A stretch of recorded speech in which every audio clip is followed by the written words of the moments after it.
Welcome to the Rogers Kakasungura YouTube channel.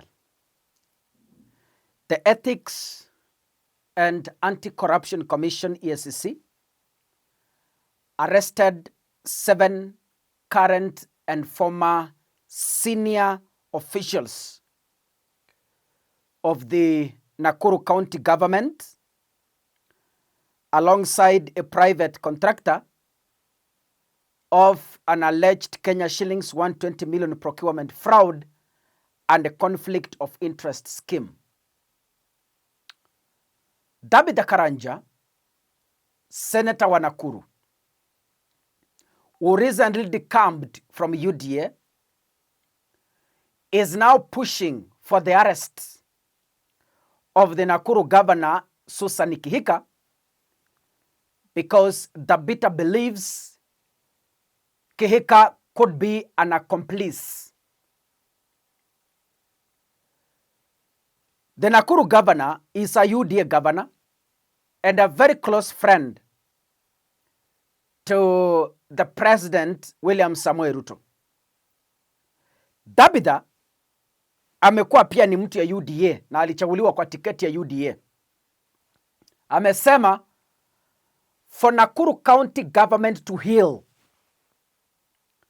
from such a kind of misappropriation, the core scheme, then according to the document, the investigation centers around Lorna Karamuta Mubichi, economist 2 in Nakuru County, who allegedly used companies owned and controlled by her husband Kenneth Murithi Ndubi to secure 29 county contracts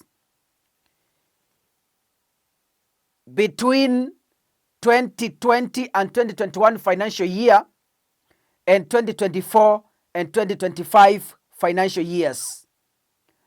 The companies involved, according to a story published by the Citizen Digital, it is Duncan Buildings and Construction Limited, Murichamba Investments Limited, and Windicom Solutions Limited.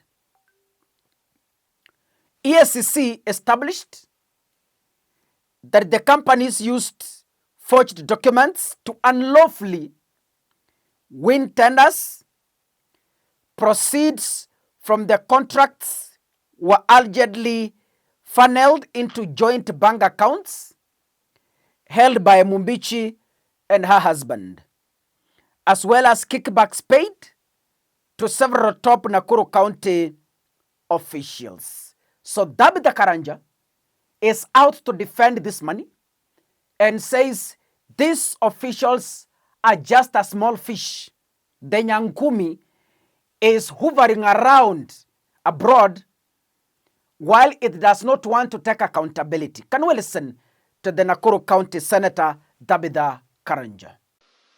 At least EACC have begun their work with the recent arrest of 7 officials of Nakuru County government over conflict of interest in the procurement fraud and loss of public funds. But this is a tip of the iceberg, and EACC must go deeper without fear or favor to conduct more investigations and make more arrests and pursue more charges, especially the big fish.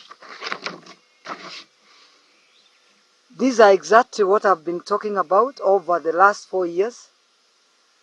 For example, the economist lady who has been using her husband to transact, steal, defraud the public funds is an example of what is rampant in the entire Nakuru County leadership, headed by the Governor Susan Kihika.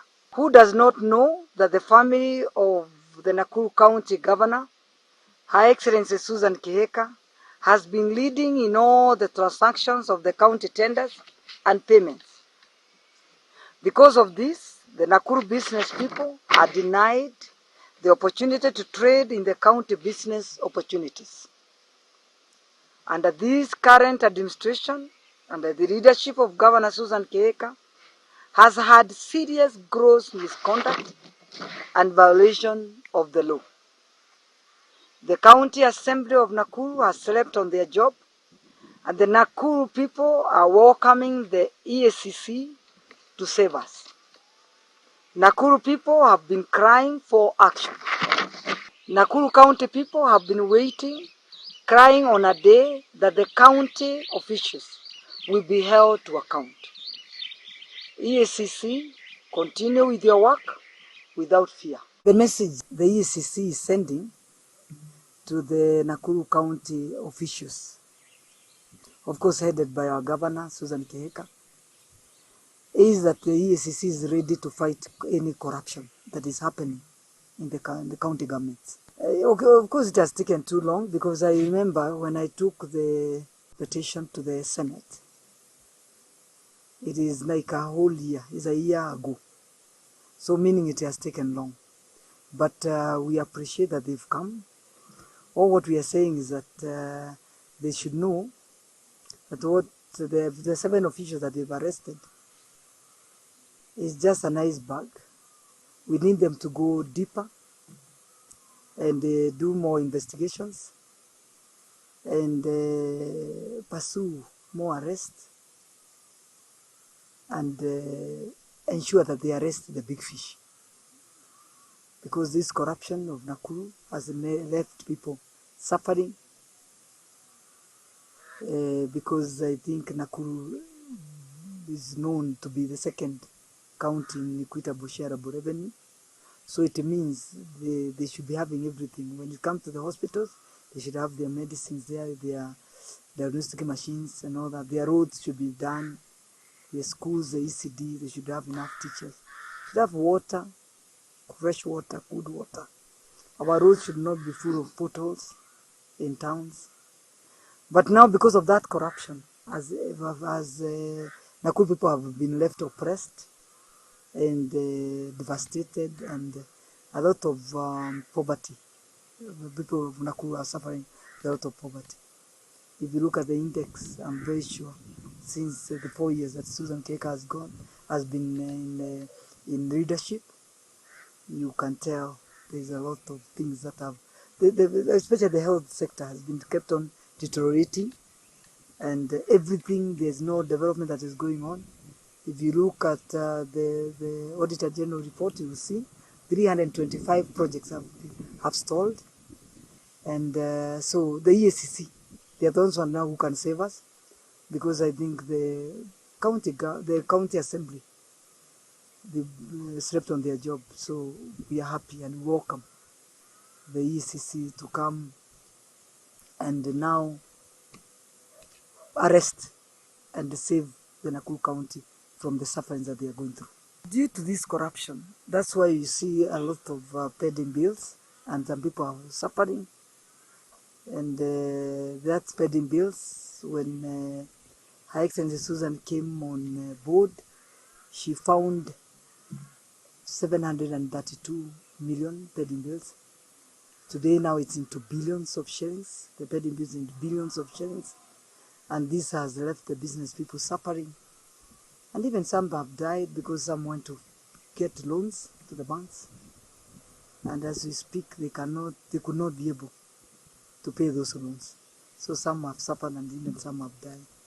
But it's really frustrating to see that the county government has been allocated enough money by the national government to ensure that all these things, there is the pending bills are catered for.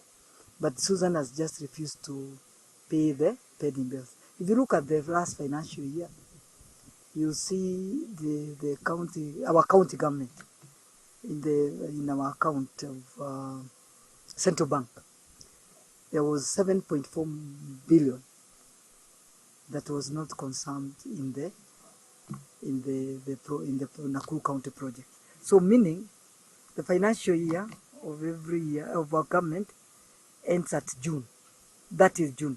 So if there is some money found in the accounts, the national government through the treasury will just take that money. Instead of thinking of how to pay those pending bills, bring the projects to the Nakuru County, you just leave the money at the account and the money gets back to the... So in meaning, she's unable to absorb the money that is brought in this Nakuru County of ours due to bad governance.